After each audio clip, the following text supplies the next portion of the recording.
स्थानिक स्वराज्य संस्थांच्या निवडणुकीमध्ये आज सर्वत्र प्रचार सभांचा धुरळा उडत असला तरी उमेदवारी अर्ज दाखल करताना घडलेल्या नाट्याची तर कुठे झालेल्या दादागिरीची या निमित्तानं चर्चा होताना दिसते।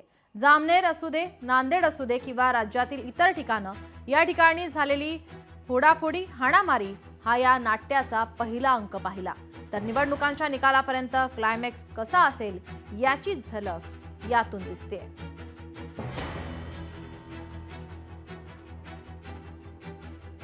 नांदेडमध्ये अर्ज मागे घेण्यावरून राडा पाहायला मिळाला तर जळगावमध्ये या ठिकाणी सुद्धा अर्ज माघारी घेण्यावरून राडा झाला होता।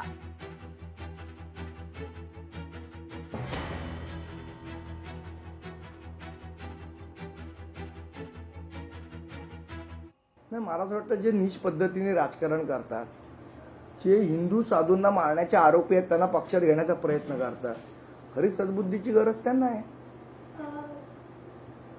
जे लोकांना इलेक्शनचे फॉर्म भरू देत नाही, खरी सद्बुद्धीची गरज त्यांना आहे।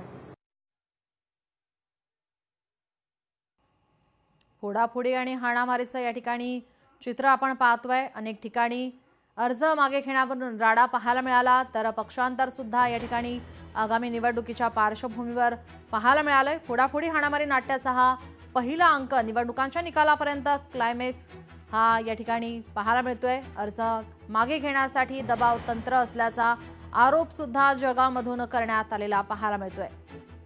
तर एका ठिकाणी नांदेडमध्ये उमेदवाराला डांबून ठेवलं होतं, ज्या ठिकाणी पोलिसांनी त्या उमेदवाराची सुटका केली। त्यानंतर संपूर्ण राज्यभरात खळबळ माजली होती। अनेक प्रकरणं, अनेक घटना त्या निमित्तानं आता समोर येताना पाहायला मिळतात।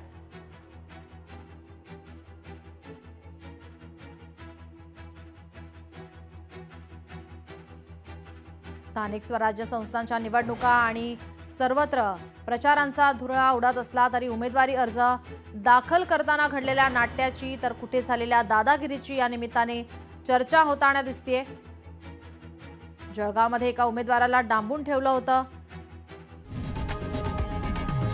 लोकशाही मराठी ऐका, पहा, जागरूक रहा।